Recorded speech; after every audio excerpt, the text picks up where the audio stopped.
have you always been interested in history, learning about these people? Is that something you've always had in you? Yeah, basically. Really? Is the short answer. I haven't always approached it with the sort of single-mindedness that I do now, but I have always enjoyed these stories. I think many people do. I don't think I'm super unique in that way. I think especially boys are really drawn to people who are the main character, people who forge their own path and create their own way. And I remember like the first book I can remember reading is this book on knights. I don't know if you ever read these, but it had like these realistic photographs and you could open it up and you could see what the swords looked like and the helmets and the gauntlets and all this stuff and the castles. And so I always liked history. I always liked biography. And I focus on it obviously a lot more, but that's always sort of been a part of my life in the background. That's cool. What was the impetus for you actually starting How to Take Over the World? Was there a moment where you're like, I need to do this? Yeah. So basically, I had been working at this company. The company sold, and so I was out of a job. And I was sitting around wondering what to do with my life. And I was, on the one hand, reading this biography of Napoleon, Andrew Roberts' biography of Napoleon, which I was really enjoying. And then at the same time, I was listening to the Tim Ferriss show. And Tim did just like 3 or 4 interviews in a row that I wasn't particularly interested in the guest. And I'd always really loved the Tim Ferriss show. And so I thought, has Tim interviewed everyone that I would be interested in hearing about? I started thinking about it, and I started thinking, who do I wish that Tim Ferriss could interview? And I realized, well, I'm reading this Napoleon biography, I wish Tim Ferriss could interview Napoleon. That's what I would love to hear Tim break down his strategies, his tactics, his habits, how he did what he did. And so then the thought just occurred to me, well, I could do that. I could be Tim Ferriss for dead people, essentially. And so I happened to have this radio equipment sitting around.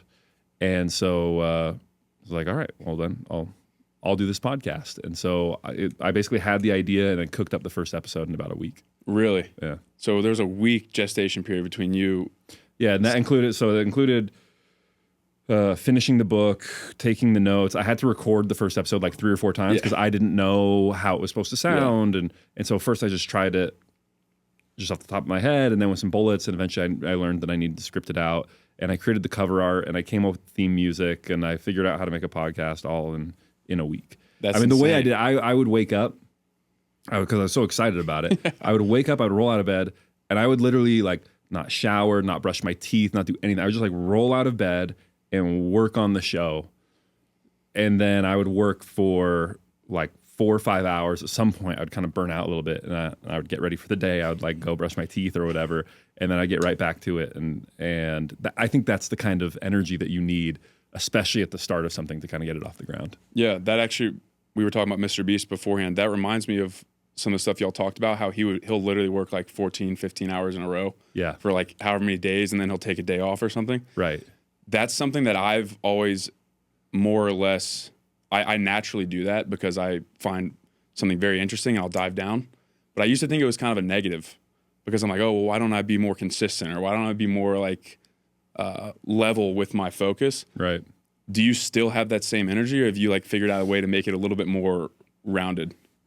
If I had my druthers, if I could do exactly what I wanted, I think I would still do it that way. And in some ways I do.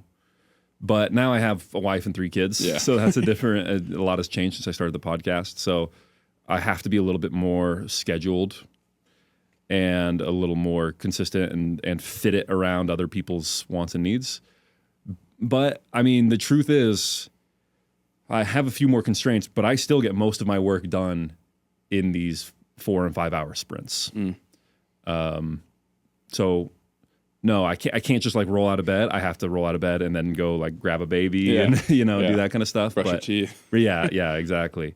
But yeah, the short answer is sprints are a big part of how I work still. Yeah, Naval talks about like living like a lion, where it's like sprint rest or hunt rest. Yeah, exactly. Very much so aligned in that way. And it's also interesting to hear you say the podcast sort of came out of the ending of another season of your life, because I resonate with that big time. I played baseball in college, wanted to play professional baseball, and was like, I didn't. So I was like, well now what do I do? I'm like, I've spent like 20 years on this thing, and I'm like, what do I do now? And I've mentioned this many times, but I had a conversation with my mom. I'm like, I literally have no idea. I have so many things that interest me. I love history. I love jujitsu. I love all this stuff. She's like, why don't you just start talking to people? And I'm like, there we go. So it's interesting to hear that you had, and it took me like a month before I was like, okay, here we go. Well, I generally believe like most paths that you follow, especially early in life, are wrong paths. But they're not really wrong. They're just not the path that you're going to end up going for the majority of your life, right? But the resolution to that is then not to just stop everything and try and figure it out before you go down any path. It is to just keep going, you know? Yeah. And you're probably grateful. You're probably not like, oh, baseball was a huge waste of my life, No. right? Like it was a great part of your life. It taught you certain things. It led you to certain places. Now you're doing something different. And that's how I feel about how most people should work. It's like pick the thing that you're most passionate about right now. It makes the most sense right now. Is it, if you're 18 years old, is it going to be the thing that you do for the rest of your life? Probably not, but just treat it like it is. Approach it with your whole heart and your whole mind. And as Steve Jobs says, you can only connect the dots looking back. It'll lead you somewhere productive if you really commit. I love that. And that's it. It sounds like that's what you did when you did the podcast. Did you go straight into it, like full time, or did you get another job, or did you say I'm going full send on this thing? So basically, I went all in on doing the podcast, on getting it up off the ground. And then I thought, great, I love doing this. I wonder if I can get paid. And so then I went and took a job in podcast production, which was not like anything I had done in my career up to that point. But it allowed me to continue to, the podcast itself was not my full-time job at the time, but at least what I was doing was podcast adjacent, and it gave me time to work on it. That's awesome. And learn more and just get more familiar with the industry. Yeah, exactly. That's fascinating. One thing you just mentioned too, Sam Zell, David at Founders has done, I don't know if he's done multiple, but that might actually be top 3 favorite Founders podcasts for me. I think Sam Zell's fascinating. He's a quote that you just remind me of. I've said it so many times. Go for freedom, because if you go for freedom, you'll do what you love. If you do what you love, you'll do it for a long time. If you do it for a long time, you'll get really good at it. If you get really good at it, money will come. I think that's one of the best pieces of advice I've gotten since my time leaving college, and maybe even before that, because to your point, I think there's some sort of societal drive where it's like you have to pick your career right out of college and you have to just work for 40, 50 years and do that thing. Right. But for those like myself, I don't know you super well. I'm assuming that you're sort of that way. That was never an option for me. I knew for a fact I was never going to just be able to do the same thing for 30, 40 years. And so to hear a guy like Sam Zell, who's worth, but when he died, however many billions of dollars and so successful, encourage you to go for freedom and follow interests, I think that's really fascinating. Sounds like you resonate. Yeah. I think there's a lot of wisdom in that. I think, general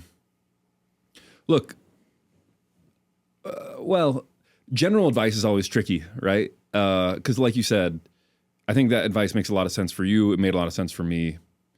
I think there are certain people who need the sort of security that employment offers. Mm-hmm. And so maybe different advice makes sense for them, but I never could have lived that way. Yeah. I don't know. I don't honestly, I don't really know how to talk to people like that because, but that's just always true in life, right? There are gonna be people who think differently than you. But for me, I never could have lived that way. Even if freedom didn't lead to money in the end, it still would just be the best way of living. Like what could be more important than having that, right? It's a fair question. Yeah. So yes, I think the quote is true that it does lead to wealth in the end, but even if it wasn't, it'd be a better way of living anyway. Yeah, that's a great point. The pursuit of money, I think, like immediate wealth. My coach at VCU told me something. At first, I was like, "That's awful advice." Now I'm like, maybe he was right. He told me he was a man that I respected immensely. He looked at me in my exit meeting and said, "Stay poor as long as you can." And at first, I'm like, "What? What'd you just say to me, coach?" But I thought about it, and what I think he meant was exactly what Sam Zell meant. He's like, "Don't go get some job." I think he understood who I was as a person, temperamentally and things too. I just found that to be a very interesting piece of advice to a young guy that just graduated college. I'm like, interesting. But I actually very much so cherish that advice. Oh yeah. Well, and how old are you now? 25. Yeah. So you're not. I mean, you still you're at the deciding point of your life where you could continue to be poor if you want or not. You could go out and make some money now, but like that time of your life when I just think back to when I was 23, 24, and if I made $500, I just like I remember when I was 21 years old and starting a window washing business with my buddy Ryan. And when we got paid and we had done a few houses and I made $1,000, $2,000 in a week, I have never felt that rich, you know, like even now, I have never felt as rich as I felt when I got paid. And there is just something about this goes back to freedom. When you have nothing to lose, you know, you're sleeping on the mattress on the floor, you got like nothing to tie you down. Like it is such an amazing, you can do so much with your life in that situation. So I think that's probably what your coach was getting at. And I would agree with it so much. Like capture that for as long as you can, because it truly is a special time of life. Yeah, I think hopefully, God willing, later in life, I'll bring up that advice again. Be like, maybe you want to reword it for the next person you say that to, just in a different way. But yeah, I agree. That's really good insight. So the podcast, you've done episodes on, I mean, so many incredible. Napoleon's probably the second one that you did on Napoleon. Like when you did it again, that was awesome. What'd you do? Like the Rise, the Reign and the Ruin. Yeah, that was awesome. The one on Prefontaine. Yeah, I thought that was cool. I didn't know anything about him before, so that was also very cool. But you've done all these amazing people. Do you have a few that stick out to you as the ones you've enjoyed most learning about? Well, I mean, the kind of the way it works is I'm just following my curiosity and my obsession. So really, like always, the most interesting ones to me are the ones that I have just done. And so actually, hopefully, when we leave here, I'm going to put out an episode on John Williams, who's the famous composer. He composed the music for Star Wars, basically all the Steven Spielberg movies, as well as Star Wars, Indiana Jones, Harry Potter. Like, incredible composer. And I am just so fascinated by that story right now. So, it's always, people ask about my favorites. And like people like Napoleon, they do stand out. But if Napoleon was still the most fascinating person to me, I would just keep doing more episodes on Napoleon. You know, I'm always just following what interests me right now. So a guy like John Williams, who I've never heard of before, how are you getting the information? Because that's a pretty obscure character, maybe in like different worlds that he's well known, but I've never heard of him. Is there like biographies, or how are you getting information on him? Well, so what happened with John Williams was that I love music. I grew up playing the piano, and so I know classical music a little bit. I don't want to overstate my credentials there. And I've always loved the music of John Williams. You know, growing up, Indiana Jones, Star Wars. I mean, those came out a little bit before my time. I was a child of the 90s, but I saw those on tape at home, and I loved those movies. And so the music of John Williams, Jurassic Park, like that was my childhood. And so he did all the good ones. Dang, that's crazy. Yeah. I mean, yes. He's like the modern day Hans Zimmer, or like the Hans Zimmer of that time. Yeah, except better, maybe. Yeah, I have some opinions there, but I don't want to. I don't want to trash on a good composer who's Hans Zimmer. But I mean, I would compare him to like Tchaikovsky. I think he's the modern Tchaikovsky. Anyway, so I loved the music of John Williams, and in fact, when I was a boy, I was probably 10. I remember going to my dad's college reunion, and we went to the Boston Pops. Boston Symphony, basically. And John Williams was the guest conductor. And so he conducted all this great music. And then at the end, because the college reunion was in town, there were a bunch of guys who had brought their children. So there were a bunch of kids in the audience. We all started chanting, Star Wars, Star Wars. That's awesome. And so he did an encore and he conducted Star Wars. It was amazing. So I've always loved John Williams. And then Disney just came out with a documentary on his life. He's still alive, but he's like 92, 93. Wow. He's still composing music. It's pretty incredible. And so that was my impetus for doing the episode was, well, now there's a documentary with a lot of good information that I can draw on. That's cool. it's also cool to see, like you said, you're following your interests, because I'm sure, I mean, your podcast at the point where you're probably having people request and make criticisms and all this stuff. I'm sure more people want stuff on like Napoleon or whatever, but you're like, no, I'm interested in this guy right now. Here's why I'm interested, and I'm just going to go full-fledged on this. I also think that the listener, or at least for me, you can sort of pick up on that. Like if it's a genuine curiosity that you have about this guy, I feel like it comes through in the podcast, as opposed to you just kind of mundanely putting out the same old that you're not actually interested, trying to feed the beast that is your audience instead of trying to feed your own curiosity. Totally. And I learned that lesson the hard way, right? I especially get like a lot of requests for more diverse subject matter. I have a lot of women who listen to the podcast and are like, hey, I wish you would do more women. And I totally understand that. And so I tried to do some stories of women that maybe I wasn't like particularly interested in, but I was like, nah, do it for the fans. They deserve it, right? Especially these women who listen. And it turned out really poorly, I thought. And so it was this, I tried to do Catherine the Great of Russia. And I just get halfway through the book. I'm like, I'm not interested in this story. So I ended up turning it into a mini episode of like the one episode that I thought was interesting from her life. But I wasted a ton of time and research on something that didn't end up becoming a good episode. And so I said, you know what? I'm just going to do what I'm interested in. You know, eventually I ended up doing the Joan of Arc series, which I thought was great. And I loved that story. And that's a woman. But the point is, like, if I was doing it just to satisfy my audience, it didn't work. I had to just wait until there was a story that, for whatever reason, struck me at the right time that I was genuinely interested in. Yeah, that's interesting. Why do you think that the? I guess I mean I would assume that you're more interested in learning about people who you can resonate more with, because I mean that's why you're doing this in the first place. I'm guessing is try to learn how you can implement things that Napoleon did or Philip the Great or all these people that they did into your life. I feel like there's more resonance with male figures. Is that why you feel like it's less interesting to you? Yeah. So on the one hand, yeah, that's probably true. I'm a man. And you actually figure out pretty quick that, so for example, I have this mini episode on how Steve Jobs got what he wanted, which was he just asked, right? He had this way of just, most people are not willing to just come out and say exactly what they want and request it. But when you do, most people in the world are willing to like kind of line up to make what you want happen. So I talk about that.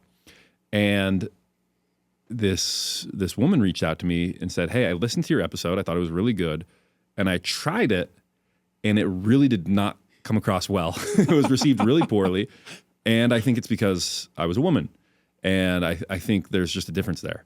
And, you know, without commenting on whether she's right or not, I just thought, you know, that's a real possibility. Yeah. A real blind spot that I just think that women, in a lot of ways, there are a lot of commonalities to greatness that are going to be true across men and women, but there are going to be certain issues that are just different. And I just don't really know what those are because I've never been in those shoes. Yeah. Right. And so I think that's another part of it is just, you don't know what you don't know. Yeah. Well, the other thing about Steve Jobs is like, he just asked, but there's also a lot of men that probably tried the Steve Jobs method that didn't work. He's a fascinating character for sure. But that's interesting that you say that. Just ask. A lot of people don't even ask. Yeah. I mean, I think most people don't even ask. Most people don't even ask. I think there are people, certainly, you have to back it up, which Steve Jobs obviously did. But I think most people suffer from just a lack of just asking. And so with most people, I would say, yeah, I mean, you have to do other stuff too. You have to back it up. You have to do the work on your side. But most people don't suffer from that lack. They suffer from a lack of vision and of asking. And really, I think that lack of asking does come back to a lack of vision. That if they truly knew what they wanted, then they would ask. And most people don't. That's interesting. Why do you think that? Why do you think most people don't know what they want, or like, why do you think? What's the block there? Vision is the most precious commodity in the world. We have more resources than we have vision, and like creativity is hard to come by. Vision is hard to come by. That is the number one essential element of leadership is vision, and it seems like the easiest thing in the world, right? Vision. All you got to do is imagine it. But most people, like, they just don't know what they want. Most people aren't cut out for imagining or deciding what they want. They want to just, they need to be given a direction, a path. I mean, that's how most humans operate. And that's okay. I mean, I think we should kind of work within the constraints of how people really are. But I mean, it is a deceptively difficult problem to say, if I could have whatever I wanted, what would I want? Yeah. You know? And once you actually start thinking about it and trying to pin down, I mean, I think one thing about vision is actually vision, you know, it's imaginative, it's creative, but it's also incredibly constraining. Mm-hmm. Once you say, this is what I want, you have decided and you have eliminated the other options from your life. And you at that point have to really pursue it because you've decided this is my vision. This is what I want. And so I think that's one reason that a lot of people don't have vision, is that they have trouble with optionality, with closing off those other options in life. It's interesting that, especially with the increasing of resources, like there's so many different options now. Like you can do so many different things. That's fascinating. I was just reminded by a quote I heard long ago. It was, if you know what you want to do, that is your punishment. Which is kind of, it's funny, but I mean, there's some truth in it, because like deciding literally means to kill off. Like you're literally deciding, this is what I'm going to do. Yeah. It's fascinating. Did you have, because I think a lot of it stems from self-belief too. You said it took you a week for the idea to get a podcast out. Was there any hesitation for you, or did you say, oh, did you immediately think, oh, wow, this is going to be incredible, I'm going to be a freaking huge podcaster? I did think it was going to be incredible. I didn't think I wasn't thinking about it in those terms of like, am I going to be a huge podcaster? But all I knew is I really wanted this thing. There's this test I do when I'm working with people. When people come to me with a podcast idea, and I say, is this something you would want to listen to? And the answer is basically always yes. There wouldn't, you know, oh, hey, I want to do a podcast about gorillas. Okay, would you want to listen to a podcast about gorillas? Yes. Okay. Well, I've got good news for you, is what I always tell them. I've got good news for you. I was searching through Spotify and I found there already is a podcast about gorillas. And then I watched their reaction, because there's one of two reactions. One reaction is, dang it, I wanted to make the podcast about gorillas. The other reaction is, oh, what's it called? Because I want to listen to it. Because they just told me that they wanted to listen to a podcast about gorillas, right? So I just told you there is a podcast about gorillas. But most of the reaction is not, oh, can I listen to it? Their reaction is, oh, I wanted to make it. And that tells me immediately, you said that this is something that you wanted to consume, but it's not. And so that was how I felt about How to Take Over the World. Like if someone had already done it, I just wanted to listen to it. Yeah. I would have been good giving it up. So yeah, I did feel from the beginning like I really wanted this thing to exist in the world, and I thought it would be great. That's awesome. See, how has your vision morphed or changed? Because you talk about vision, you had this sort of quick or moment in time where you're like, oh, this is the idea. You executed week one. I don't know how long ago that was, but how has that changed over time? If it has at all. Yeah, I think it hasn't changed much, but what has changed is I knew from the very beginning exactly what I wanted to learn and to convey. What has changed over time is the best way to convey that information. I've learned things about how to be a better podcaster, the best way to structure that information, things like that. Interesting. But the ultimate vision of what is being communicated and the value that people get from it has not changed at all from that first day that I had the idea. What is the value that you hope people get from it? The value that I hope people get from it is Julius Caesar is starting out his career as a young Roman aristocrat, and he's doing well and he's rising, but there's nothing that would really mark him out from any of his peers. And then he gets this assignment in Spain, and he's in Spain, and he sees a statue of Alexander the Great. And he has like a freak out moment where he starts like crying, and his friends are like, why are you crying? And he says, do I not have reason to weep when I consider that by my age, Alexander the Great had conquered the entire world, and I have done nothing that is remarkable. And then so he leaves his post, goes back to Rome, and starts his rise. And from then on, he is Julius Caesar. Like he's the man. Similarly, Thomas Edison he's a telegraph operator. He's doing fine in life, and he's living with another telegraph operator somewhere in the Midwest. And he's reading this biography of Michael Faraday. And his roommate goes to sleep, and Edison is reading this biography of Faraday. His roommate wakes up in the morning, and Edison is still reading the biography of Faraday. And he throws down the biography and says almost the exact same thing as Julius Caesar. He says, by the time Faraday was my age, he had invented so much, and I've done nothing. And he says, I am going to hustle. Can I accomplish as much as he did before I die? I'm already 22, is what he said. Can I accomplish as much as he did before I die? I'm going to hustle. And from then on, he just starts inventing night and day, and he becomes Thomas Edison, the greatest inventor of all time. So what I am trying to do essentially is I had this insight that, Napoleon was, for him, that person was Julius Caesar. I don't think people realize that when he died, he was annotating like a copy of Julius Caesar's campaigns. Really? Yeah, he was making his own kind of version of Julius Caesar's campaigns with his own notes in it. And, the first thing he does, he forms the Cisalpine Republic because that's exactly what Julius Caesar had done, had a stint in Cisalpine Gaul. He goes to Egypt because Caesar had gone to Egypt. Like everything that Napoleon does, he's trying to copy Julius Caesar. Julius Caesar is trying to copy Alexander the Great. Alexander the Great is trying to copy Xenophon and Achilles, and I had this insight immediately from the beginning that every single person has a pattern or a model, a person that they are trying to compete with from history, a person that they are trying to completely pattern themselves after. And so what I'm trying to do is provide that for people is, yes, provide the insights and the strategies, but more than all, that sort of spark of that moment of you hear a story and it resonates with you, and all of a sudden you realize, oh, this is the person that I want to be like and compete with.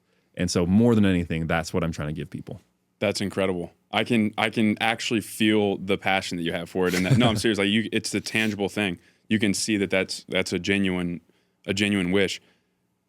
And I can tell you right now, that's absolutely the value that I've gotten from it. I was listening to the one on Da Vinci yesterday. And when you start talking about him having ADHD and all this stuff, you read these stories, or at least for me, you read or you listen to these stories, and you have this one-off moment like, oh, Napoleon dealt with this too. I actually tweeted about this recently, that Napoleon, Rockefeller, Teddy Roosevelt, Winston Churchill, Abraham Lincoln, the list goes on and on and on. All these people had depression at some point in their life. They were continually battling with black care or whatever. And to me, I'm not even somebody who like really battles with depression. I've had low points and stuff, but I'm like, oh wait, the vast majority of the like majorly accomplished men in the world, in the history of the world, dealt with like low moments. That means if I feel low moments, that doesn't make me a piece of crap human being. It doesn't make me not worth it. All that to say, like you get these insights from these people, from these stories that make you, or at least for me, they make me resonate with them and then have more self-belief. I'm like, oh, Napoleon did this too, or Julius Caesar did this too. I don't know if you resonate. Yeah. And it gives you just an idea of what is possible in life. And I think too, like the more that you study these stories, some of them I'll read and I'll be like, man, Da Vinci, that person's an alien. Yeah. Like his mind works nothing the way that my mind works. I read about Walt Disney and I'm like, man, this is someone that I feel is like a kindred spirit. Mm-hmm. I would love to just hang out with him. I feel like I maybe could be like him. We have a lot of the same strengths and weaknesses. And, I think there are other people who read Da Vinci and are like, oh, that's me. This makes me, I felt so lost because I didn't feel like anyone understood me. And you read these biographies and you're like, finally, someone that gets me. And so there's certain, I think the more you read, you find those figures who do that for you. And there are always going to be some that don't, because just people are different. Yeah. That's something else that I've realized, and David at Founders talks about this all the time, but like, as I began to read more about biographies, I've always read a good bit, but I was all over the place in terms of what type of book. As I began to read more biographies, you do realize that all these people that you read about, almost all of them have the same habit of reading about people from the past too. Right. Which is like, I feel like that would be a good note to take internally. Well, and they do it, many of them do it sort of obsessively throughout their life. And I think that's smart because different stories hit you different ways at different points in your life. You take different things away. You just mentioned like that note about depression. Mm-hmm. and difficulty. I'm doing this research for this John Williams episode right now, and it's really interesting because he's 40. He's 41 when he really starts taking off. He's been he's been a pianist and a film composer that entire time. He's done some decent work, some good work, good film composer, but nothing that you could hum right now the way that you could hum the Imperial March or the Star Wars, right now off the top of your head. And then his wife dies of a random brain aneurysm. 41 years old. They were the same age. And it's tragic that he's got 3 teenage kids, and he was deeply in love with his wife, and he just feels lost. I mean, it's a really difficult time. In fact, in the biography, in the documentary, he just says it was a really difficult time, something that's a little difficult to talk about, and then the interview cuts off, and you can tell that like this is just not a person who wears his emotions on his sleeve and like cannot even bring himself to discuss his wife's death. And he just stops working, and then starts working again. And he said he felt something is different. He says, and he doesn't strike me as a particularly religious person. I don't know that John Williams is religious at all, but he says he felt like his wife was somehow helping him from beyond the grave after that point. And immediately it's Jaws, it's Star Wars, it's Close Encounters of the Third Kind, it's Indiana Jones. And so that's like crazy. everything changes for him. There's an inflection for There's sure. an inflection point for sure. And you see the same thing with Walt Disney. You know, he has like a nervous breakdown because his company is stolen from him. And like literally a breakdown. Like can't work. I think maybe he's even hospitalized at that point. But then after that breakdown, it's Mickey Mouse, it's Snow White, everything changes from them. And so like I think you can read these stories and you can read about their rise when you're young, and that just really resonates with you. And then you can read about sometimes their depression and overcoming these difficulties, and that'll resonate with you. And, hopefully as you get even older, middle age and kind of managing, and even as how they approach old age and decline or not declining, all that kind of thing, these stories can resonate in different ways at different points in your life. Yeah, that's interesting. Even on the John Williams point, or the Walt Disney, Julius Caesar and Thomas Edison, the exact same thing. They had this moment where they're like, oh my gosh, what's going on? So that's very interesting to hear. One of the things that I've realized, you bring up his age, 41.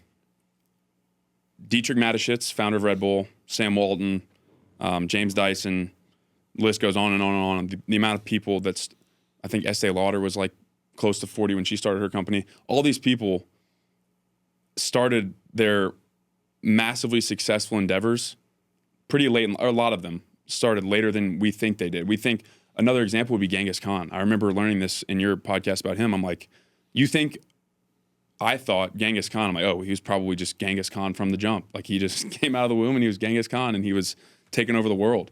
But that's not the case at all. No, yeah. And so somebody that literally took over like half the world didn't start off as this dude that was taking over half the world. So like Sam Walton, his family's worth $270 billion right now, something like that.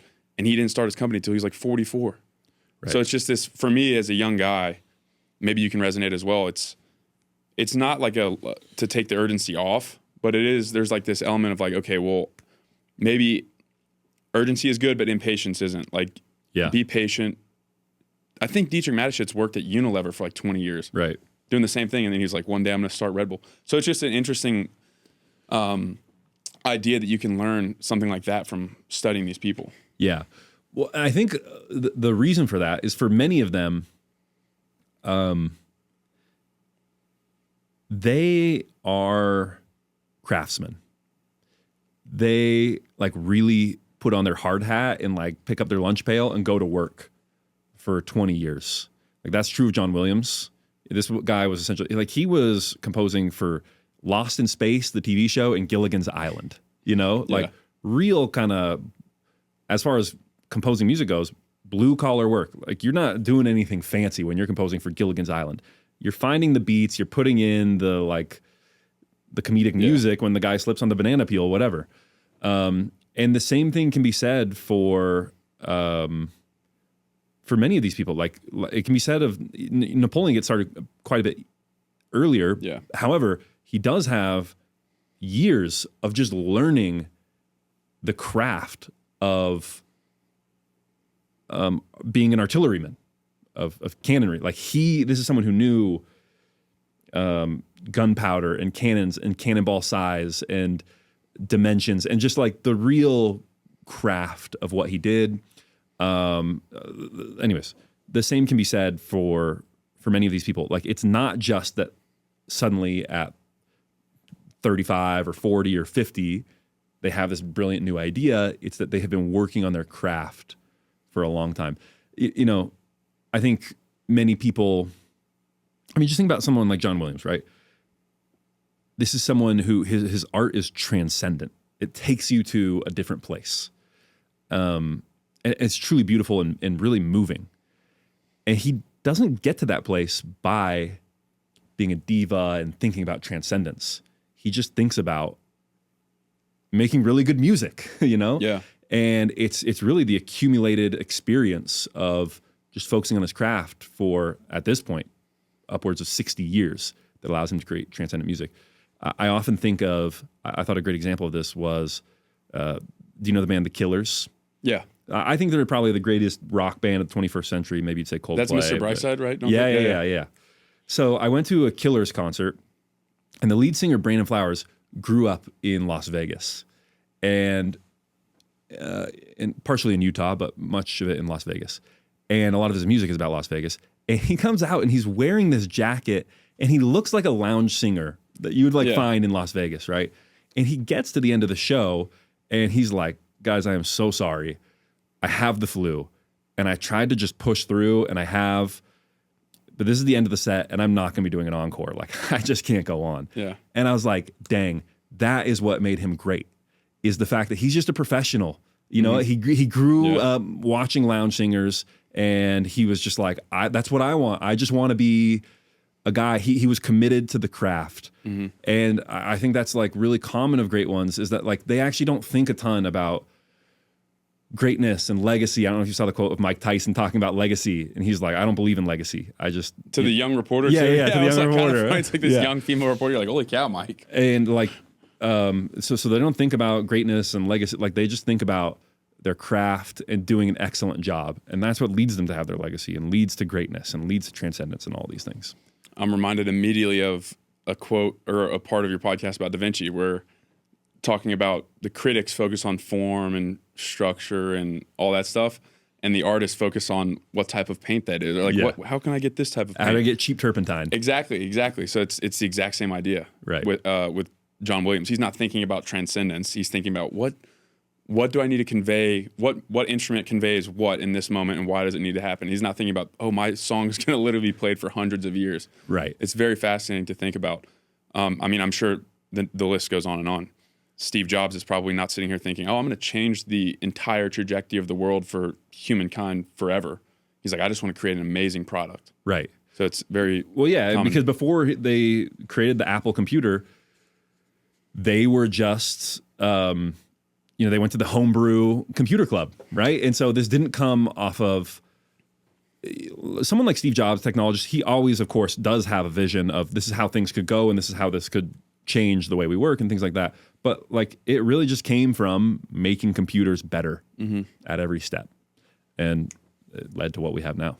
Same could be said about Sam Walton and Bezos. I always think about their Sam Walton's quote about the customer being the boss. Yeah. It's like it's really just the same thing. He's just focused on how do I make the customer spend less money. Right. Everything else is clutter at that point. Yeah. It's fascinating.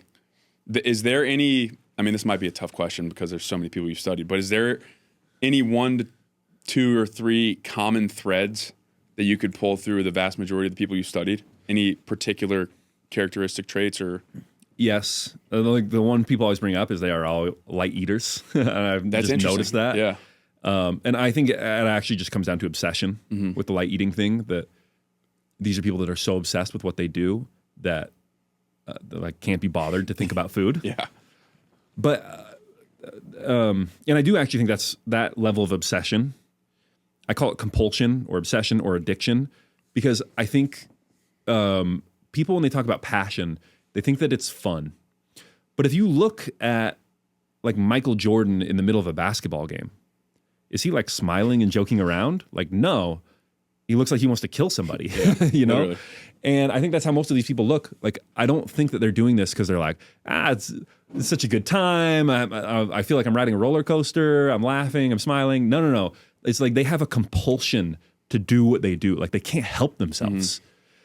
And so I think that's the right way to think about it is like, there's this great quote from this TV show called Patriot. And it is, you are what you can't stop doing. And I think that's a great way to think about what you are going to find greatness doing in your life. Not like what are you passionate, what do you enjoy doing? That's like almost there, but not quite right. It's what can you not stop doing? And that compulsion is what leads people to greatness. So I think that's one. The other thing that I've been thinking a lot about leadership and what's great leadership. And I think by the way, everything comes down to great leadership. That's what greatness is, great leadership. And great leadership to me comes down to vision. And then after vision, it is an insistence on quality. And I just see that over and over again, that people respond to a very strong vision.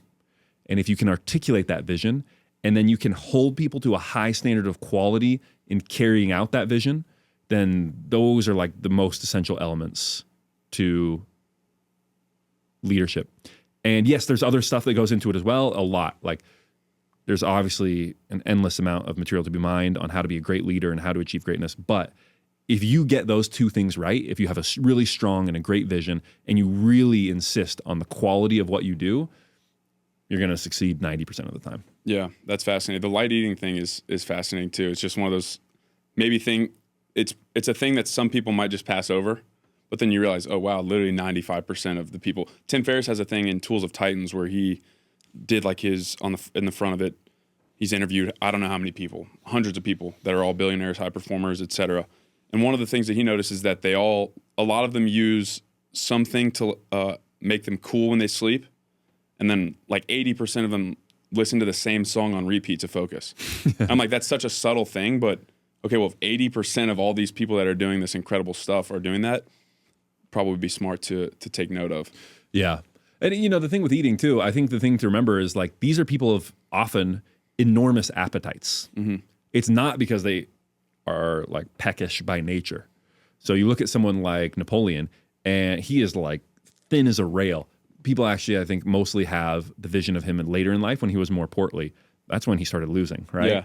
And so it's not that like he didn't have enormous appetites. He did. Like once he could no longer focus on his work, he immediately got like pretty fat. Yeah. But it was just when he was in his mode of greatness, he was just so wired that he channeled those enormous appetites into something other than. Yeah, you see a lot of that with professional athletes. And, I mean, honestly, even military veterans, entrepreneurs, people that have like this like insatiable drive, and then whatever ends up happening that they stop doing that, they'll gain weight. So that's an interesting observation as well. I'm reminded by a quote. I think it's George Bernard Shaw talking about vision.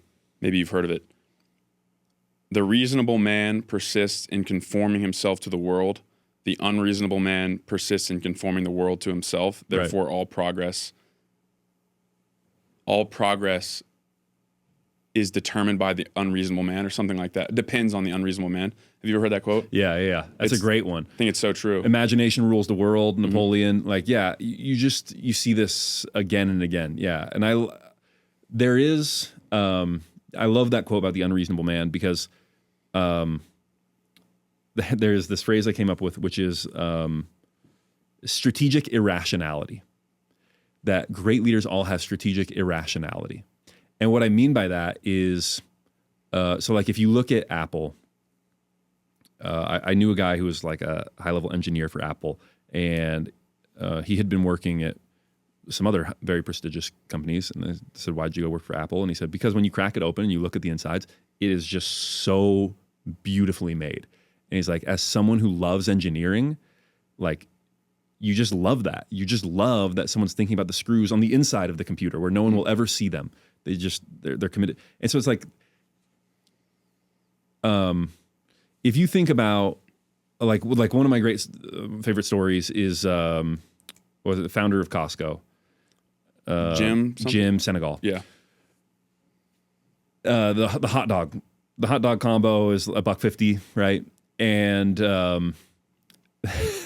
like they have kept it $1.50 for like 30, 40 years. Yeah. And at one point they wanted to raise it, and at a board meeting he says, if you raise the effing hot dog, I'll kill you. Figure it out. We're gonna keep it at $1.50. And it's like, that is completely irrational, right? Like, it'd be a great deal at, frankly, $4.50, right? Yeah. But if you keep just compromising on what you believe in, then at a certain point you just lose whatever it is that makes you different and unique and special. And so leaders have this selective irrationality of, they know that there are certain things that it would, honestly, the company would perform better if we just compromised a little bit on this one little thing. But you know what? Then we lose our soul.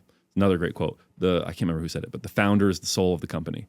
And so founders, great leaders, are all selectively irrational. They're unreasonable, to go back to Shaw's quote, that they insist on certain things that make the organization differentiated and unique, and that's what makes them special. Yeah, it's so interesting because it's like it's almost stubborn. Like, totally, the hot dog. I don't remember that story. That's absolutely hilarious. To think about that happening in the boardroom of a massive company. Like, I'll literally kill you if you raise the price of this hot dog. Right. But it's almost a little bit, not even a little bit. It's stubborn. It's irrational is the best word. Like, raise it 25 cents and you're 25% more profitable or whatever it is. It's like, nope, not going to do that. Yeah. And then they're Costco for that reason. Right. And the key is to knowing like what you need to be irrational about. So to go back to John Williams, he composes the music for Jaws. And so the director, Steven Spielberg, who has a great relationship with, comes in and he says, listen to this. And he gets on the piano and he goes, Donna, Donna. And Spielberg is like, what are you talking about? Like, what are you doing here? You're playing two notes. And he's like, no, listen. Donna, Donna. And Spielberg is like, I don't get it at all. And that is that moment when John Williams is selectively irrational. And he's like, well, I'm going to keep playing this for you until you get it. Yeah. And he has to play it 5 or 6 times. And finally Spielberg is like, oh, I get what you're doing here. And of course, it's like one of the great pieces of film music of all time. Flash forward just like a year or two, and he's working with George Lucas. And they're working on Star Wars. And there's this scene where Luke Skywalker is like on his farm on Tatooine, and he's thinking about the future. He's met Obi-Wan Kenobi, and he's looking at the sunset. And there's 2 suns because and as he's looking at the sunset, it's that dun dun dun da da dun dun. It's just like it's so simple. All it is, Luke looking at 2 sunsets, and you hear this music. And actually, John Williams had not written that music originally, and George Lucas had come back to him and said, I don't like what you've done here. Can we do something different?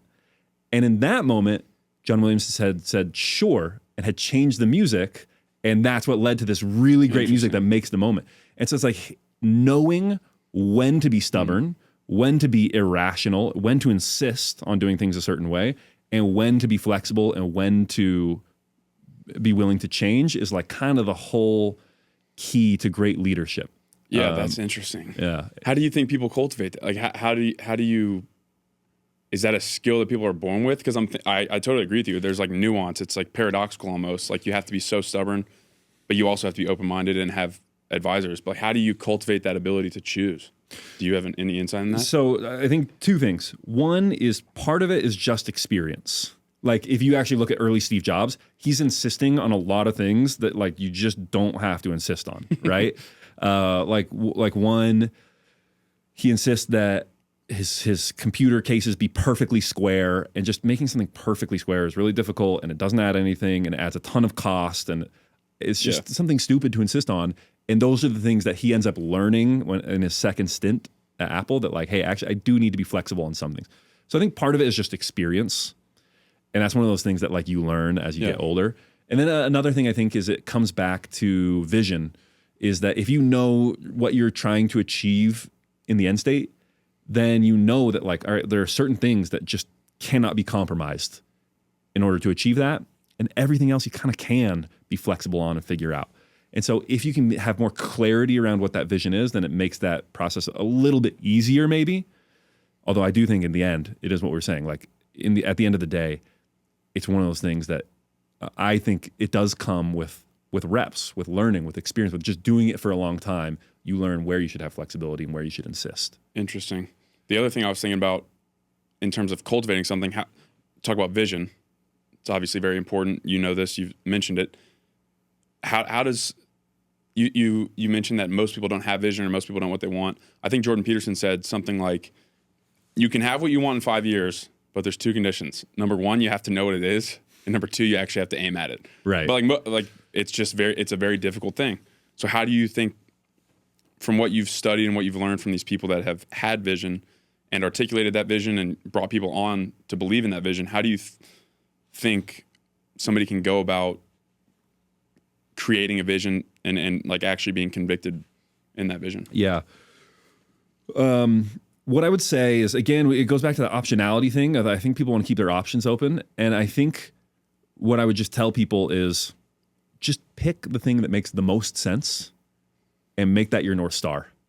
And guess what? You're going to get further by charging towards a star that turns out to not be your North Star, but at least you got somewhere and you got moving. And then once you kind of get moving and going there, you can change that vision.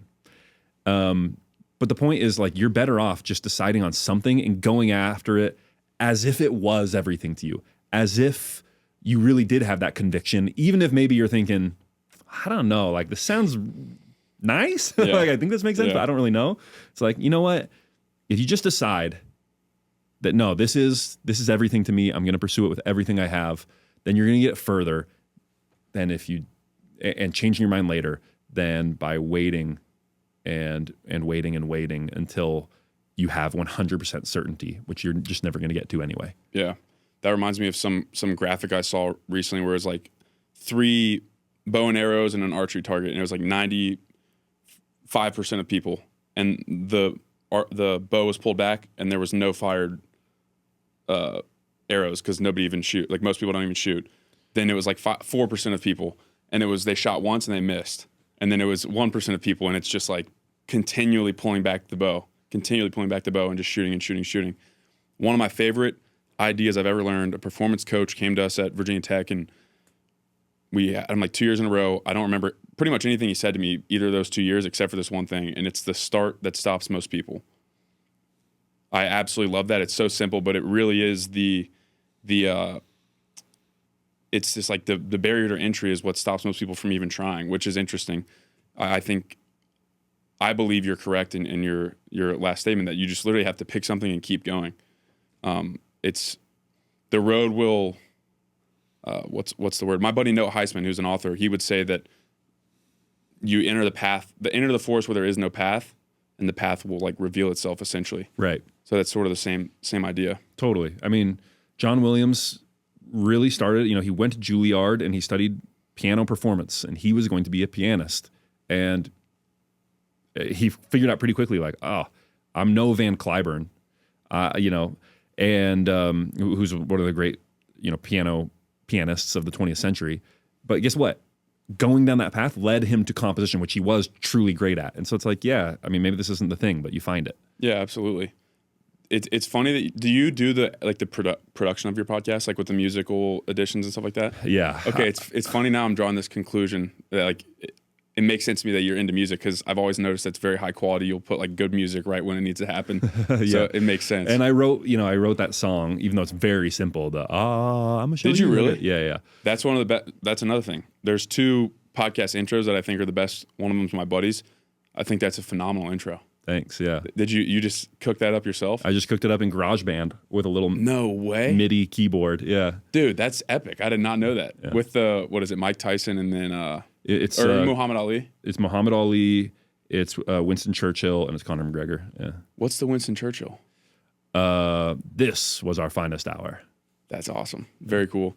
So I saw a tweet one time, you might have even posted from your Twitter, about Mr. Beast responding to a tweet about like, want to listen to more podcasts. Give me your list. And he said, ignore every response. Listen to How to Take Over the World. Yeah. I want to dive into that real quick, or not real quick, actually a good bit, because A, how did that feel knowing that somebody as prolific as Mr. Beast, I think he's the most followed, probably the most followed person or subscribed to person in the world, said, ignore every other podcast, literally every single other one, and listen to yours. How did that feel? It felt good. It felt good. Yeah. In a word, good. Yeah. Yeah. I mean, on the one hand, every time that I find out about someone famous or successful listening to my podcast, there's like a feeling of intimidation, of like, oh man. Like you just start like replaying like everything that I've said that I thought was kind of stupid or I wish I'd said differently. And when I listen back to it, and I'm like, oh, and I often will actually have the thought of like, should I just go back and listen to every episode and correct every episode and make all of them perfect? Yeah. Like I have this impulse to do that all the time. And then I realized that that's impossible. And I think what I fall back on is, look, this podcast is ultimately not about me. It's about me trying to channel the stories and the lessons of the greatest people who have ever lived. And so hopefully that's where the wisdom is coming from. And so on that level, like, absolutely. Am I smart enough in myself to be the guy who should be giving advice to some of these really successful politicians, founders, artists? Like, I don't know. Probably not. I don't think of myself quite that highly. But these people should be learning from Napoleon and from Genghis Khan and from Steve Jobs and from Thomas Edison and from John Williams. And so I feel 100% comfortable putting that information out there for them to find. And ultimately, I think that's what I'm trying to do. Yeah, there's this idea, me and my buddy talk about this. He has a Instagram page, and it used to be called like Purveyor of Beauty or something. But his idea, he doesn't take the pictures that he posts. He basically cultivates this aesthetic page. It's cultivation. I think for some reason I was just reminded of that because that's a way of creation almost. Like you are expressing, it's a creative expression for you to gather all this information, to read these books, to listen to these or watch these documentaries, read these articles about this person. And then the expression, the creative expression is what information are you conveying?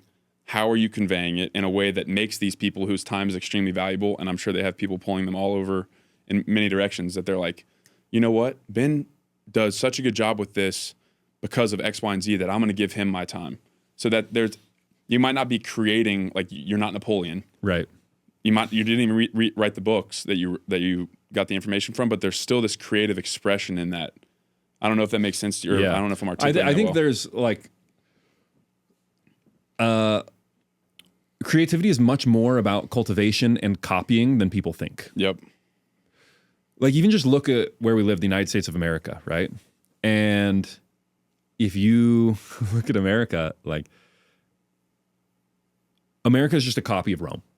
That's all it was. Like basically the founding fathers were just LARPing as Roman aristocrats, right? You go and you look at Monticello, which is Thomas Jefferson's residence, and it has like the columns and the dome. And if you look at Alexander Hamilton and John Jay and James Madison, when they were writing in support, the Federalist Papers in support of the Constitution, they wrote under a Latin pseudonym, Publius.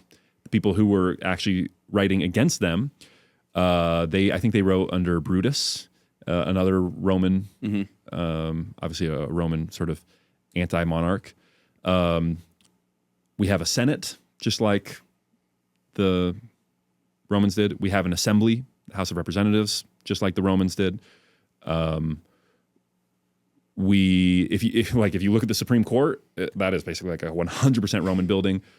So is the U.S. Capitol. You have a rostra. It has fasces to represent like American authority in the exact same way that the Romans would have had.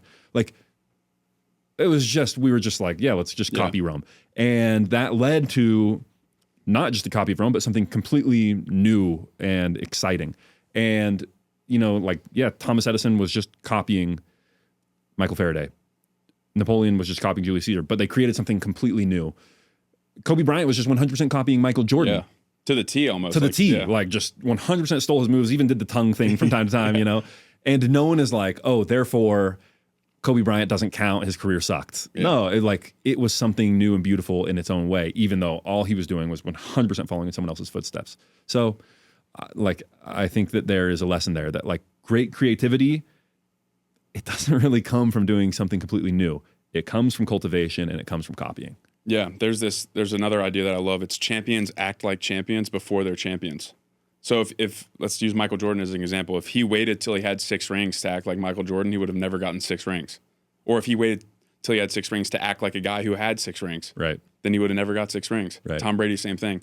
All these great artists. Napoleon, if he was like, oh well, if I'm not like Julius Caesar, then I'm not going to start this. Like he had to act like he was already Julius Caesar before he became Napoleon. Right. I love that idea because it's like people are afraid to, I don't know, they feel like it's disingenuous. There obviously is like there's nuance to it. You don't want to literally like, say somebody writes a Twitter thread. You don't want to literally verbatim take the Twitter thread and post it and say it's your work. Right. But taking the ideas, the inspiration and running with them. I saw this other tweet recently that was, you shouldn't be concerned if people are copying you. You should be concerned if people aren't. Right. Because that means if you're doing something like people are copying, it's like, it means you're doing something right. Right. And I agree with you completely. I think that's a fascinating point. Yeah. Someone just came out with a podcast I saw the other day called History for Leaders. And I was like, okay. And they followed me on Twitter. Yeah. But you know what? I wasn't mad at all. Yeah. Like pretty clearly they liked what I did. And guess what? They weren't stealing my material 100%, right? And I was just flattered, and it let me know that it's just another piece of evidence that I'm on the right path, because I agree 100%. Like if no one is copying you, then why not? Just ask yourself why not. That's a great point. Yeah, then why is everybody going the exact opposite direction of you? Yeah. I'll tell you to your face, and David Sinra, 100% the books that I'm doing, you and him are without a question inspiration for that. Like I'm going to do a lot of books that David does the same. I'll do a lot of the people that you've done. But the thing that's cool about it is I'll have my own unique twist on it, just like you'll have your own unique twist on learning about Napoleon. I'm sure there's other podcasts about Napoleon, but you'll have your own unique twists, and your personal experience will be shown through that. It's strange to me why people are afraid. I don't know. I've never been really afraid of that. I'm like, well, yeah, this guy's doing something cool. I want to do something cool.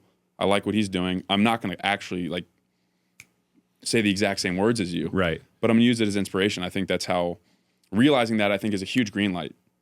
It's like that's what everybody's done, like you said, with every great leader. Like one of two things can happen. Number one is like someone who's kind of copying me, they put their unique spin on it, and it creates something new and interesting in the ecosystem, and everyone gets better from it. And in fact, I help people to start these kind of podcasts. I helped my buddy Jameson start this podcast called Becoming the Main Character, which is basically how to take over the world for fiction, for novels.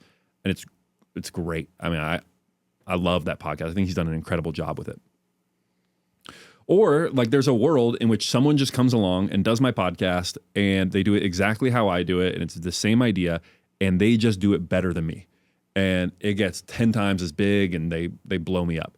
In which case, I had no right to own this idea and make it bad. Mm-hmm. I basically view myself as a caretaker of this idea. And if someone can do it 10 times better than me, then they should. Like the world deserves that. Mm-hmm. And so, copy me or copy someone else, copy what you love. And if someone copies you and they do it better, then hats off to them. That's what always should have happened. It reminds me of John the Baptist, who said, oh gosh, now it's always bad when you can't remember an exact Bible quote, right? Because that's, but it's basically like, like I'm supposed to fade away and he's supposed to become the one. Yeah. That's going to bother me that I can't remember the actual quote. But like John the Baptist was kind of the man. He was the big preacher in Judea that everyone listened to and followed, and he baptized. And Jesus came along and was an even more engaging preacher that got a bigger following. And John the Baptist was like, boom, hats off to him. That's great. Apparently I was here to prepare the way, and that's what I'm going to do. And I think more people, like, if that turns out what I am, I was John the Baptist for someone who comes along and does what I'm doing better, then I'm happy to step aside because this is bigger than me. Yeah, well, it'd be like Tom Brady hoping nobody, like, or actively trying not to let anybody be a better quarterback than him. It's Right. like, why? Yeah. What I love is like when you see a guy like Michael Jordan or somebody like that they're so competitive that they're like, they help people that are younger than them to try to get better so that they can just beat them again. Right. If that makes sense. Like Yeah. that's cool to me. It's also almost insane. There's like some level of like insanity in a guy like Michael Jordan's psyche that he would help people copy him to get better so that he'd have to work harder to be better to beat them. I'm glad you brought up John the Baptist and Jesus, because you did a I don't know how many parts. You did one on Jesus, and then you did one on Peter, or maybe two on Peter. I did one on Peter, one on Constantine, and then one on just kind of the rise of Christianity overall. Yeah, the Constantine one was interesting too, because I had known a little bit about him, but not a lot. What did you learn about? One thing that I learned from your podcast about Jesus, I grew up in a Christian household, going to church my whole life. I never really thought about this. There's 2 billion people in the world that are Christians. Jesus never left like 100-mile radius or something, right? Yeah. Like, that's crazy. Talk about how to take over the world. That's Right. crazy. So like, what did you learn about studying those two characters or those three characters? Well, I mean, Jesus is, I think, probably the most historically significant character, like human, who has ever lived. And so, yeah, so it's just such a remarkable story to think about. I think, you know, what was interesting to me, it was difficult to talk about Jesus, right? Because he is like a meaningful character to me personally and to many people. But I think maybe the thing, you can't think about the life of Jesus without thinking about suffering and death. Mm-hmm. It's like obviously a big part of the message, right? Yeah. And the cross is a symbol that a lot of people think about in conjunction with Christ. And you can't help but gut check your belief and your conviction in the things that are most important to you. And like, yeah, is this something that I'm willing to be tortured and killed for? Mm-hmm. And ultimately, like, Christianity does not become what Christianity becomes without his death. Mm-hmm. Like if Jesus had just lived to a ripe old age and continued preaching, then it just, like, the message does not set people's hearts on fire the same way. It is that death that, like, really catapults Christianity to what it is. And so there's a good scripture, not by Jesus, but I think is it by Paul or is it by Peter? It's from it's in the New Testament that says, you are lukewarm, so I've spewed you out of my mouth. You should have been hot or cold. I would have been happy if you were hot or cold, but you're neither. You're lukewarm, so I want nothing to do with you. And reading about Jesus just really filled me with that conviction of, like, whatever I'm going to do, I'm going to do it hot or I'm going to do it cold. I'm going to do something that I would be willing to die for, or I'm just not going to deal with it. And yeah, that was one of my big takeaways. That's fascinating. Do you know the bell curve? Have you ever seen the meme of the bell curve where there's like the monk and then it's like the guy crying, the monk? It's the same way. Like the lukewarm is the middle. Yeah. It would be better to be at rock bottom than in the middle. We just talked about that, right? Yeah. Like, I would rather have everything I wanted and be rich and build an empire, or have nothing and sleep on a mattress on the floor, mattress optional, than like be caught in that in between. Because it's because you got freedom on either end. Yeah, exactly. But there's this idea. What was the quote? The 3 most addicting things in the world are like sex, heroin, and the middle, or I'm gonna butcher the quote now. Something like in like the middle or something. Mediocrity. Yeah, or something like that. Yeah. So it's like stay away from those. But the Jesus thing is interesting too, because the conviction. Well, not even just his death. The disciples, like. Yeah. His death, he was the one who like died, but then you've got these other dudes that are like, oh, well, I'm also gonna believe this so much that I'm also gonna get tortured and die for it. That's extremely fascinating to me that they believed in that so much that they got some of them were tortured very, very like ravenously. Well, and when you ask, well, obviously we can't go back and survey people, but when people were asked why they converted to Christianity, this was a huge part of what they cited, was not just the martyrdom of Jesus, but of the apostles and other disciples who were killed for their beliefs, that showed this incredible resolution belief. And, it's gone down. The reason that the Pope wears red slippers is that they have the symbolism that they've been dipped in the blood of the martyrs. And so that is the foundation upon which the church, the Catholic Church, is built. And so yes, that is not incidental. It is the fuel that created the whole rise of this global movement that has taken in all these billions of followers. I'm thinking now to your thing about vision and quality in leaders and talk about Jesus. Okay, so he obviously had vision. He was extremely clear on what he was doing. And he was also very particular about the quality of the people following. He was talk about the lukewarm quote. He's like, if you're lukewarm, have nothing to do with me. Well, that's why I love reading about Peter, because that's the thing about him, is that he was never lukewarm. And so Jesus is always chastising him, Jesus is always, he calls him Satan. Yeah. Get thee behind me, Satan, when he's talking to Peter. But Peter just kind of always went in kind of full send in everything that Peter did. But Jesus really did insist on quality with Peter. Yeah. He's never it's okay. It's no, he says, be ye perfect. He literally tells his disciples they have to be perfect. Yeah. So he has the vision and he insists on quality. That's so interesting. I love those two. I'm gonna listen to I'm gonna learn a lot now through that paradigm, I think, because I'm gonna start drawing and extrapolating those two things into a lot of different people, which is cool. So you have a guy like Jesus and his disciples who, in large part, I think even non-religious people would agree that they did a lot of good, and they've continued to do a lot of good. Then you have people like Napoleon, Genghis Khan. On that note, I think Time Magazine did a list of the 100 most influential people in the world, in the history of the world. Jesus was number 1, and I'm pretty sure Napoleon was number 2, which I found to be interesting. Right, yeah. So you've got, one hand, you've got Jesus, Gandhi, all these people that are good people that usually bring about good results or good outcomes. Then you've got people like Napoleon who kill a lot of people, and Alexander the Great who kill a lot of people, and Genghis Khan who kill a lot of people, and all these people that you also study. How can we learn from those people without necessarily following the same footpath? Because I feel like if you wanted to be Napoleon nowadays, I feel like that'd be a bad thing, because a lot of people died at the hand of those wars and things like that. So does that question make sense? I'm not sure if I'm articulating that well. No, how do you learn from them while also understanding that they did bad things?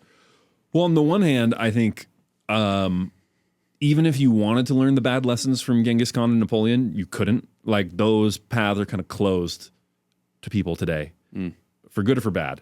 But the way of the great conqueror, I actually think it'll reopen over the next century at least. Interesting. But for now, it's basically closed. And so on the one hand, I'm kind of well, it's a good problem to have, honestly. I don't think you have that problem. What are you going to do? Go become a serial killer? That has just nothing to do with what they did. What, are you going to take over all of Asia and Europe? Yeah, exactly. Which, frankly, both those places could use some new management at the moment, so that wouldn't be the worst. So on the one hand, I'd say don't worry about it. And then the other thing I would say is just that,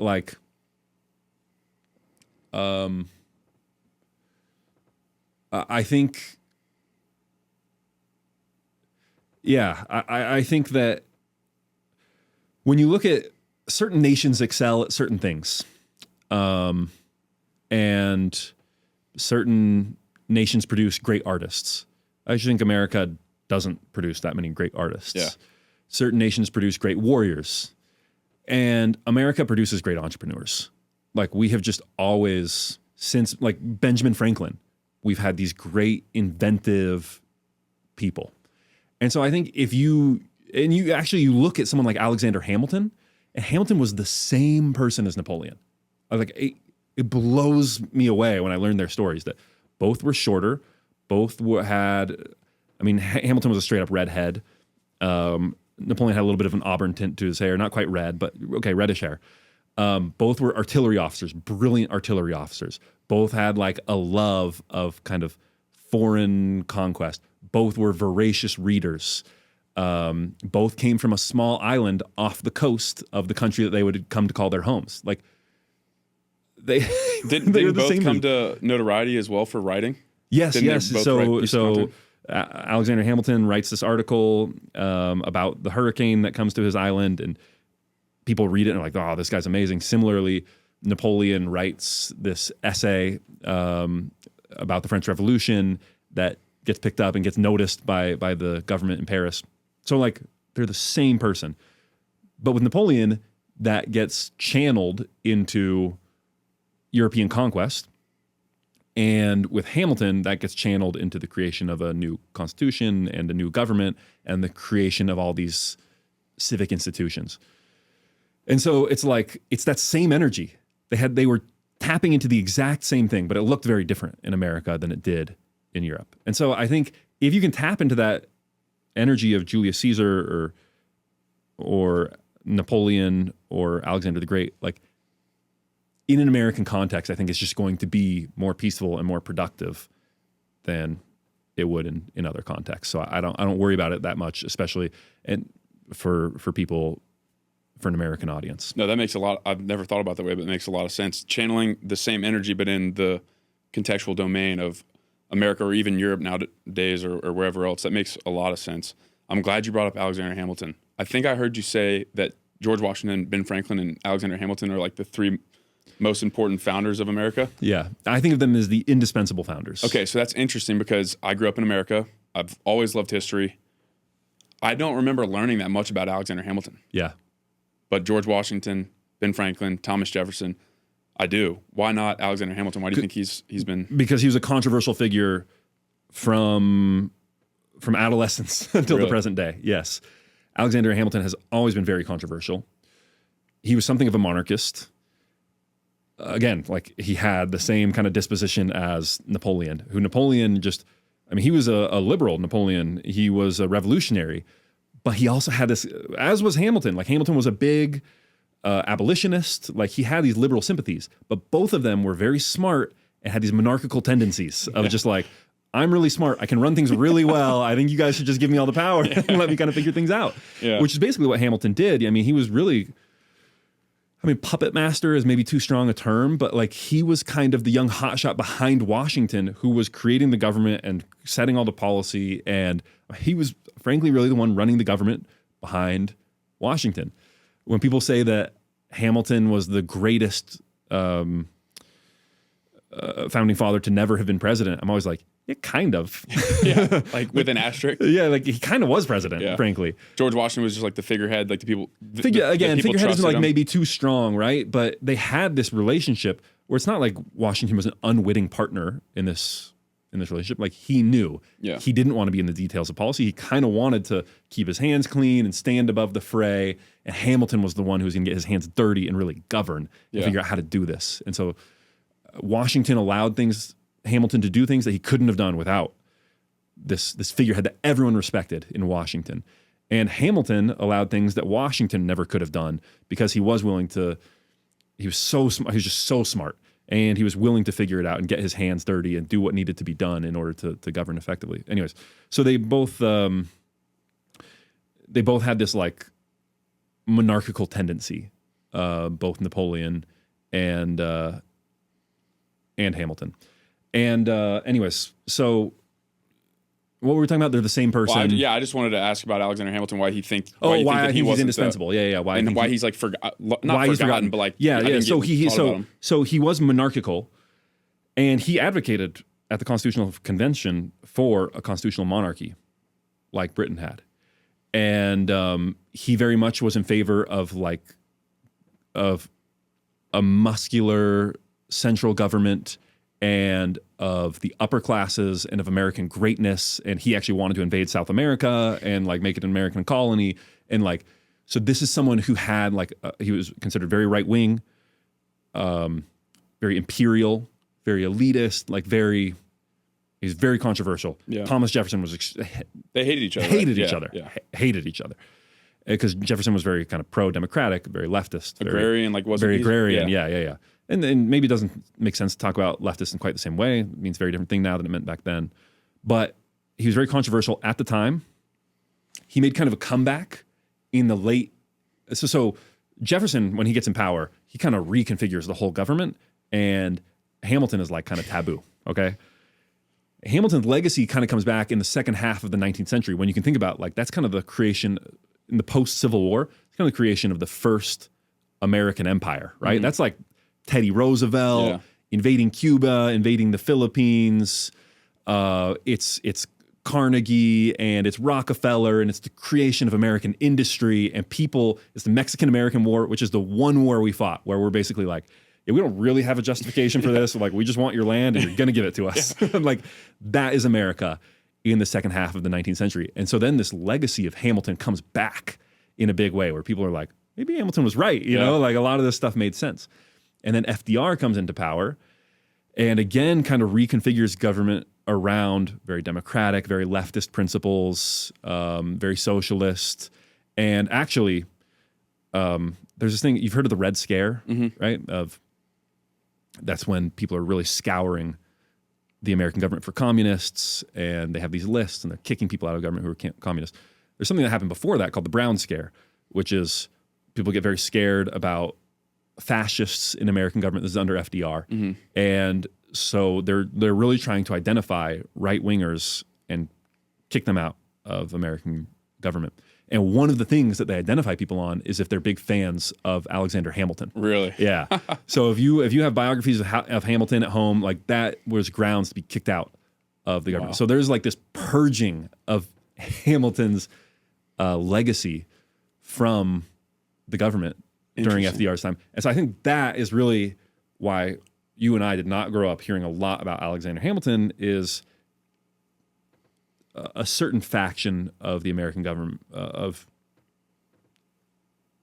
American society, wants to kind of expunge his legacy from American government. So he's a very controversial figure. So it's difficult to talk about him in the same kind of bipartisan, sympathetic way that you talk about George Washington. That's fascinating. I didn't know that in particular, but now that I'm thinking about it, when I was reading Rise of Teddy Roosevelt, he made some very overtly not in favor comments about Thomas Jefferson.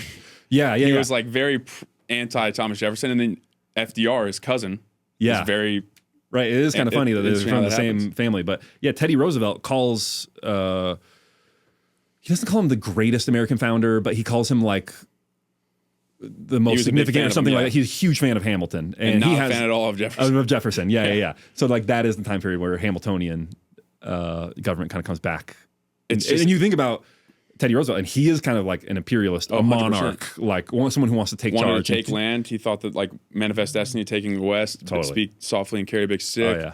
Panama Canal. Like he was like, talk about South America, Alexander Hamilton. He's like carrying out his legacy. Wow, that's an interesting paradigm to look at that through too. I've never thought about that. But I remember taking note of this when I was reading Rise of Teddy Roosevelt.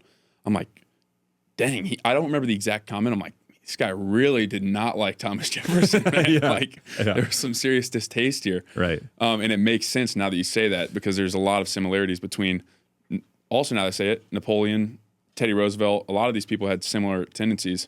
It's just interesting to hear that FDR, literally his cousin, was like the exact opposite. Yeah. That's fascinating. Is there any particular historical figure that you wish more people knew more about? Like that everybody got like a full-scale college course on? Well, so Hamilton is one of them. I feel like America is ready for maybe a little more Hamilton. I think Joan of Arc is like one of the most incredible stories I've ever heard. And I feel like she is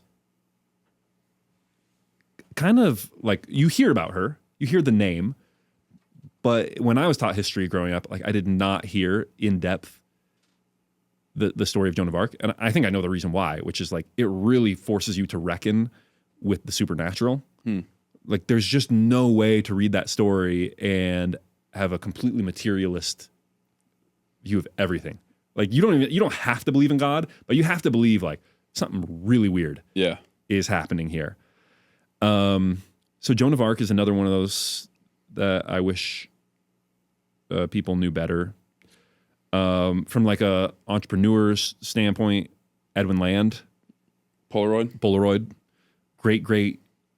Again, he was one of those people that was like Da Vinci, like Steve Jobs, at that crossroads of art and technology. It was really powerful, great founder. Steve Jobs really admired him. That's one. And then another one is just Thomas Edison. Like that is a story that people know. It's a name that people have heard, but I don't think that people realize like what it meant to the world to bring light to the world. Like the light bulb changed everything to the point that when Thomas Edison died, like in America, there was a moment of national mourning. Everyone turned off their lights for 15 minutes or something like that to be like, this is what the world would be like without Thomas Edison. And like many people considered him the greatest American to have ever lived. Wow. And you think about Hamilton, and I think he's like underregarded. And I think the same thing can be said of Edison. Like this is someone who is, like people hear the name, but they don't understand just how great the contribution was that he made to America and to the world. I feel the same way about just the Wright brothers. I almost wept when I read that book. It is such an incredible, David McCullough does a fantastic job. I think that should be absolutely essential reading for every child in America. Wow. To read David McCullough's biography of the Wright brothers. Unbelievable. I've said all Americans. Is there anyone outside of the U.S. that I think their story is understudied? I don't know. Those are the ones that come to mind right now. Well, here's the last question. Do you think that Mr. Beast will become a character like that on the trajectory? Because I'm hearing a lot of similarities between like the stuff that you're talking about. He's literally what, like 24, 25? Yeah, something like that. 25, maybe he'll 26. Become a version of that where like people will. I'm almost certain that people will study. When I think about the people alive who have a chance to go down in history, I think Donald Trump, Vladimir Putin. I think Elon Musk. I think Brian Johnson, who the Zero guy, Zero, don't die, not Liver King, Yeah, it's a common name. There's a lot of Brian Johnsons. I'm Ben Wilson, so I can't talk. And I think Mr. Beast is like one of the few people who has that chance. He's got. You talk about kinetic energy versus potential energy, and he's got like a lot of kinetic energy when it comes to what he's doing right now with media and YouTube, but he's got like, that has built a lot of potential energy that he could put into other places as well. So we'll see what he wants to do with that. But yeah, he's got a chance. That's cool. I'll hopefully be alive to be able to talk about this in like 30, 40 years to see if you're right on all those. But yeah. Ben, I can't thank you enough. This has been awesome, fascinating conversation. I could literally talk about this type of stuff for hours and hours, but I appreciate your time. Thanks for coming on the show. Thanks. This has been great. It's been a great conversation, so thank you. Thank you.